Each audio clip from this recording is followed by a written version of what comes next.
बिस्मिल्लाहिर्रहमानिर्रहीम।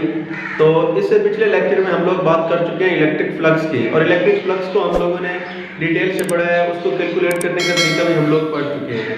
तो अब आज का हमारा टॉपिक है कि हमने इलेक्ट्रिक फ्लक्स फाइंड करना है किसी भी सरफेस का जो कि चार्जली इनक्लोज्ड है। Electric flux through a surface enclosing a charge, एक ऐसी सरफेस जिसने एक चार्ज को इनक्लोज कर रखा है, तो उसका हम लोगों ने इलेक्ट्रिक फ्लक्स फाइंड आउट करना है। तो हम लोग पहले पढ़ चुके हैं कि इलेक्ट्रिक फ्लक्स का फार्मूला हमारे पास phi इज इक्वल टू ई ए के इक्वल है। तो लेट्स सपोज कि ये हमारी इक्वेशन 1 है, ये हमारे पास इलेक्ट्रिक फ्लक्स फाइंड आउट करने का फार्मूला है। तो अब हम कंसीडर करते हैं, जैसा कि उसने कहा था कि कोई भी स्फीयर हो, तो हमने सपोज कर लिया कि हमारे पास एक स्फीयर है जिसमें प्लस क्यू चार्ज है, ये यूनिट चार्ज है और उसका रेडियस आर है। रेडियस आर है तो ये हमारी वो स्फीयर होगी जिसका हमें इलेक्ट्रिक फ्लक्स फाइंड आउट करना है।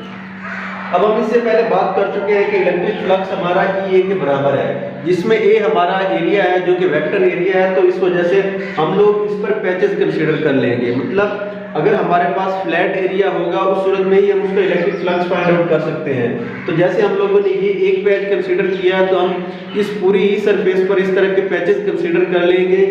तो उस सूरत में हमारे पास क्या होगा कि अब ये एक पैच बन गया है, तो इस पर जो नॉर्मल होगा वो इसका एरिया होगा, वेक्टर एरिया होगा, और उसी के साथ उसके इलेक्ट्रिक फील्ड की इंटेंसिटी की भी डायरेक्शन सेम बन जाएगी।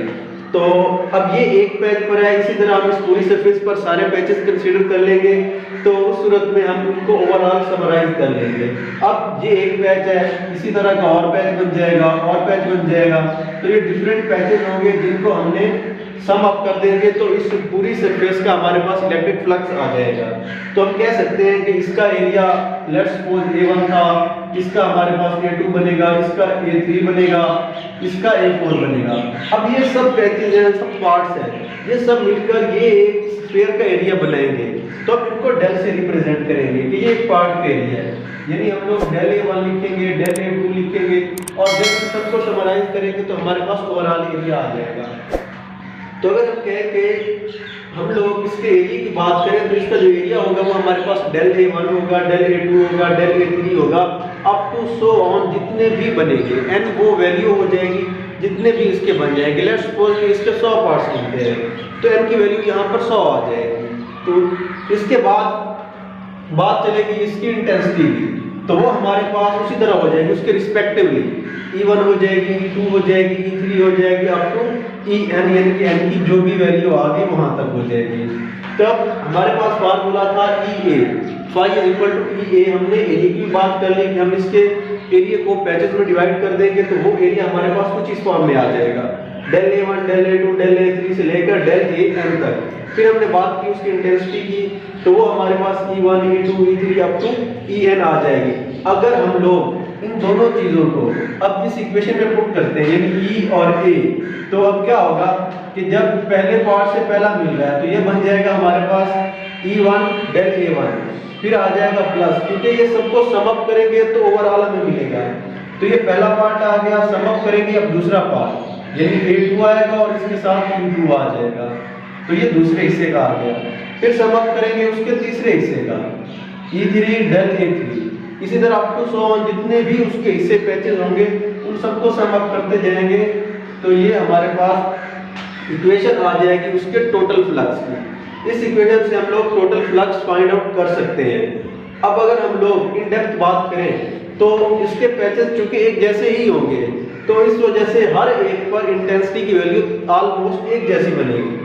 तो जो हमारे पास E1 है, E2 है, E3 है, ये जितने भी पैचेज होंगे, हर पैच की इंटेंसिटी और उसकी जो मैग्नीट्यूड होगी वो ऑलमोस्ट इक्वल होगी। तो हम इन सब को इक्वेट कर सकते हैं कि उसकी इंटेंसिटी हमारे पास E के इक्वल हो जाएगी, यानी E1 to E3 E4 जो भी होगा, ये सब हमारे पास E के इक्वल हो जाएंगे। और हम लोग जानते हैं कि जो E है हमारे पास वो 1/4 pi epsilon naught Q by R square के इक्वल होती है। तो अब अगर हम लोग इस इक्वेशन को मद्देनजर रखते हुए इसको रीराइट करते हैं, तो अब जो हमारे पास टोटल फ्लक्स होगा, अब हर E की जगह E1, E2, E3 इन सब की जगह E लिख सकते हैं। तो हम इसको लिख देंगे, ये हो जाएगा E1, बल्कि अब सिर्फ E रह जाएगा, तो ये हो जाएगा E del A1 plus E del A2 plus E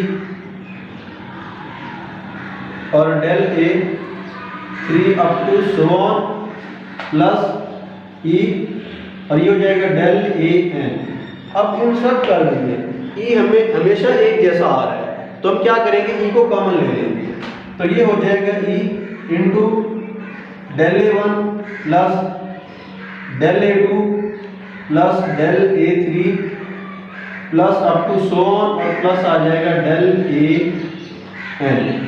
तो अब क्या हुआ, ये हमारे पास ये है और ये हम कह सकते हैं कि उसका टोटल एरिया बन जाएगा जितना भी होगा ये, यानी कि पैच 1 पैच 2 पैच 3 सबको जब ऐड करेंगे तो इसका ओवरऑल एरिया बनेगा, total area of the surface, total area of surface. तो अगर हम लोग इस सरफेस के लिए बात करें तो इस सरफेस का एरिया हमारे पास 4 पाई आर स्क्वायर के इक्वल होगा। तो अब हम इसको रीराइट करते हैं। अब हमारे पास जो टोटल फ्लक्स है वो E के बराबर है, E और फिर साथ में टोटल एरिया, और E का हमें पता है कि E और टोटल एरिया, एरिया के लिए हमने कहा है कि इस सरफेस का एरिया हमारे पास 4 पाई आर स्क्वायर के इक्वल है, और E की वैल्यू का हमें पता है कि E की वैल्यू हमारे पास 1/4 pi epsilon naught Q by R square के इक्वल है, और साथ में आ जाएगी उसके एरिया की वैल्यू जो है 4 पाई आर का स्क्वायर। अब ये आर स्क्वायर यहाँ कट जाएगा, 4 पाई यहाँ कट जाएगा। अब इसका जो रिमेनिंग हिस्सा हमारे पास बचा तो वो बचा है Q बाय एप्सिलॉन नॉट, यानी कि इस सरफेस का जो हमारे पास टोटल फ्लक्स निकला है वो हमारे पास है Q बाय एप्सिलॉन नॉट के। तो हम इसको एक दफ़ा रिवाइज करते हैं। तो हमें ये कहा गया था कि किसी भी सरफेस का आप लोगों ने इलेक्ट्रिक फ्लक्स फाइंड आउट करना है जिसने चार्ज को इनक्लोज किया हुआ है। तो हमने एक सरफेस कंसीडर की, वो सरफेस जिसका रेडियस हमारे पास r के इक्वल था।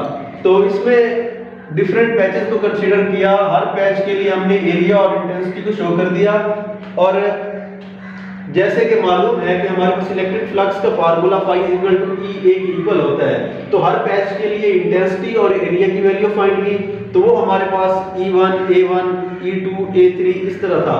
तो इस पूरी सरफेस के लिए हमने उन सबको सम अप कर दिया। फिर जब हमने देखा तो ये पता चला कि उनकी इंटेंसिटी एक जैसी थी, इंटेंसिटी की मैग्नीट्यूड एक जैसी थी, तो उन सबको E से रिप्लेस कर दिया। अब E कॉमन आ रहा था तो उसको कॉमन ले लिया, अंदर सिर्फ टोटल एरिया बच गया। तो जब सरफेस को देखा तो इस सरफेस का total area 4 pi R square के इक्वल था। इंटेंसिटी की वैल्यू भी पुट कर दी, एरिया की वैल्यू भी पुट कर दी। जब इसको सॉल्व आउट किया तो हमारे पास ये रह गया। तो ये है हमारे पास टोटल इलेक्ट्रिक फ्लक्स उस सरफेस का जिसने चार्ज को इनक्लोज किया हुआ है। अब अगर हम लोग केस को चेंज करें,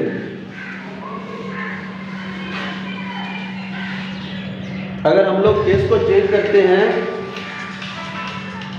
केस को चेंज करते हैं कि लेट्स सपोज हमारे पास जो सरफेस है वो कुछ इस तरह की है, और